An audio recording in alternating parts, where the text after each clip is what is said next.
Cynthia Frianti Amala, 17 tahun, gadis Surabaya, berjualan rempeyek sambil merangkak tengah menjadi perbincangan di media sosial. Cynthia, warga Kandang Sari, Gang 7, Sekolahan Surabaya, terpaksa berjualan sambil merangkak karena memiliki keterbatasan pada kedua kakinya. Cynthia Frianti mengungkap fakta terkait videonya yang viral di media sosial. Cynthia Frianti bercerita video dirinya direkam sekitar Maret 2023 di kawasan Rumah Sakit Umum Daerah Dr. Sutomo, Surabaya. Rumah Sakit Umum Daerah Dr. Sutomo juga menjadi lokasi Cynthia terapi.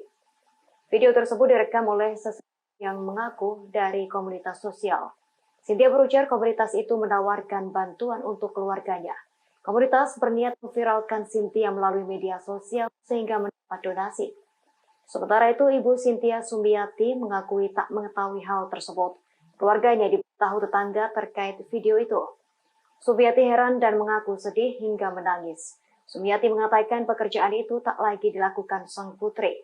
Kini Sumiati dan Cynthia telah ikut produksi pakaian. Pemkot Surabaya turut buka suara imbas viralnya kembali video tersebut.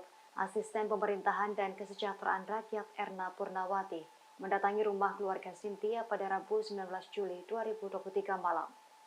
Pihaknya menyerahkan sejumlah paket bantuan, termasuk intervensi kepada keluarga Sumiati.